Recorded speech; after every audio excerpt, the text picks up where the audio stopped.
So one of the biggest worries that we have had here in the United States and for other countries abroad is that this war between Israel and Hamas was going to widen. This is exactly what many world leaders were expecting, and they were anticipating that if this war didn't end fairly quickly, it could widen. And if it does, it's going to pull more people into the mix. Well, breaking news, that's exactly what has happened.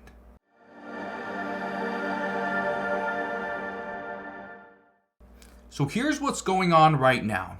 There are discussions of trying to agree to a ceasefire.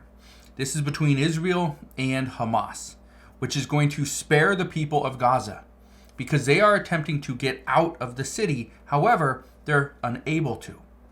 Here's what's going on though.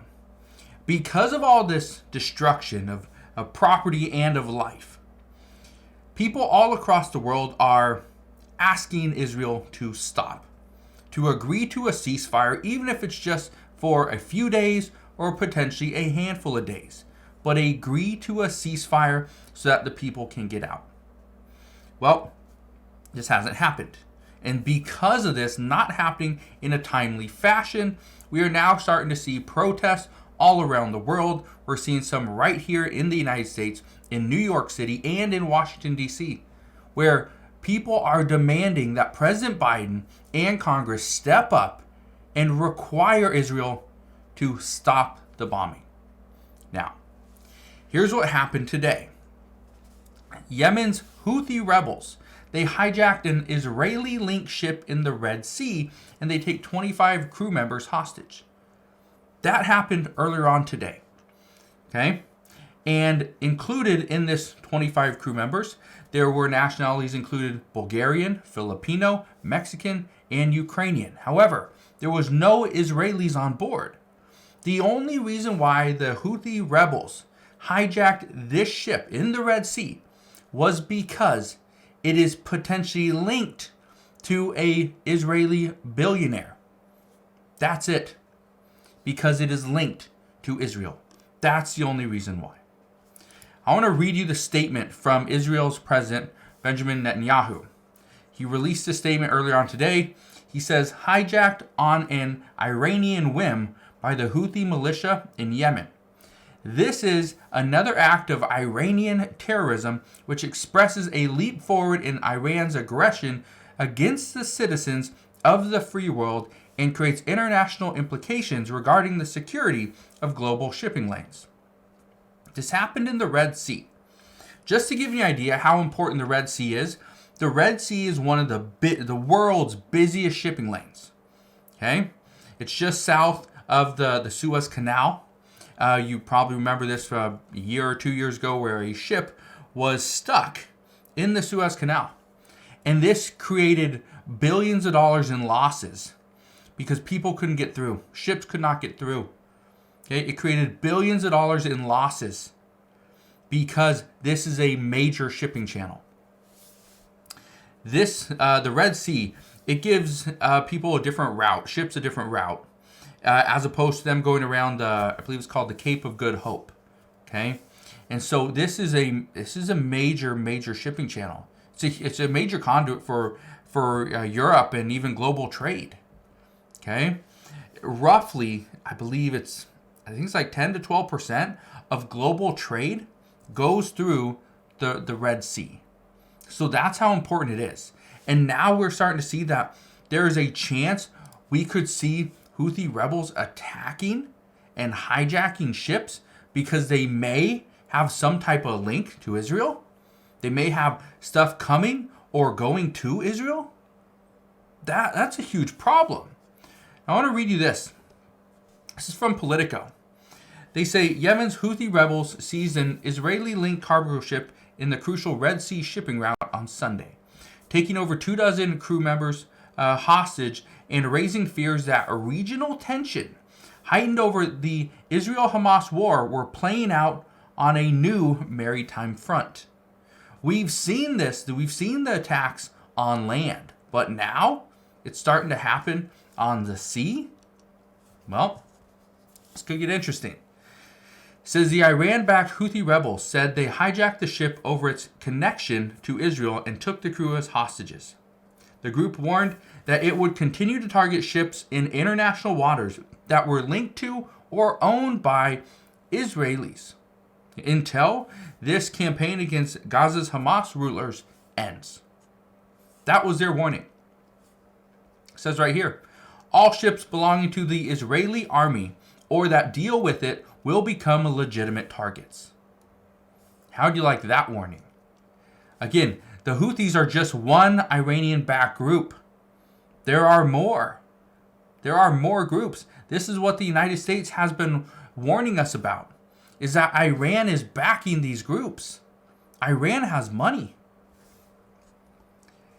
Netanyahu's office condemned the seizure of an Iranian act as an Iranian act of terror. And they also went on to say it's a very grave incident of global consequence. That's exactly right. Now, what does the United States think about all this? Well, here's what the United States had to say. It says 2 U.S. defense officials confirmed that Houthi rebels seized the Galaxy Leader, that's the name of the ship, in the Red Sea Sunday afternoon. Okay, the Houthi rebels actually rappelled down a line from a helicopter. That's how they got onto the ship. Now, here's something else you need to know. It says twice in the last month, U.S. warships have intercepted missiles or drones from Yemen that were believed to be headed towards Israel. It says the USS Carney, a Navy destroyer, intercepted 3 land attack cruise missiles and several drones that were launched by Houthi forces toward the northern Red Sea last month. I talked about this before as well, and I said that we could see additional attacks on ships in the Red Sea. Maybe that wasn't my word for word statement, but that is pretty much what I said. And when I said this, I didn't think it was something that was really possible. That was something that we need to be really concerned with. But now, after this one attack, after this one, holding these people hostage, now it's starting to turn into a bigger issue. So the reason why I bring all this up is because all this is happening while the United States is trying to deal with this hostage negotiation, this deal, right, between Israel and Gaza or Hamas. Right now, it's a struggle. We don't know if they're going to reach an agreement or not. But if they don't, according to experts today, they say to expect additional attacks, expect hijacks, potential, and we're not going to go and talk about airplanes. We're not doing any of that, okay? Okay, we're not going down that road. Potential hijacks of ships. That's what they're talking about. Here's the other thing. As the United States is currently trying to go through this negotiation and deal with Israel and Hamas and figure out if there's a way they can put together some type of ceasefire agreement, whether it's for 3 days or 5 days or potentially 7 days, we don't know. But what they're talking about is, can we go and agree to this ceasefire so we can get more humanitarian aid into the people of Gaza? Here's the problem. We see the Houthi rebels hijack a ship today. Well, what if these groups or Hamas decides they don't want the humanitarian aid going into the Palestinian people? They don't want any additional aid coming in. They're especially for the people. What they want is all the resources, all the food, the water, the fuel, the medicine. They want that to themselves. And so this is the concern, is if we are now starting to see Houthi rebels hijack a ship to prevent products or whatever, or because it's potentially linked to an Israeli billionaire, if they are going to go to those lengths, we know Hamas is likely to target the incoming shipments of humanitarian aid. And if they do this and they keep it all to themselves, the people are still struggling. And so that's the big concern. And that's why Congress is going to face this huge uphill battle as soon as they come back, as to whether or not they can even get a deal done and provide additional resources to Israel or even Ukraine for that matter. So that's what we know at this time. As always, as I know more, I promise, I'll come back on and share all the latest news and updates, but that is what we know as of right now. So again, thank you guys for watching. Consider subscribing, and I'll see you guys on the next one.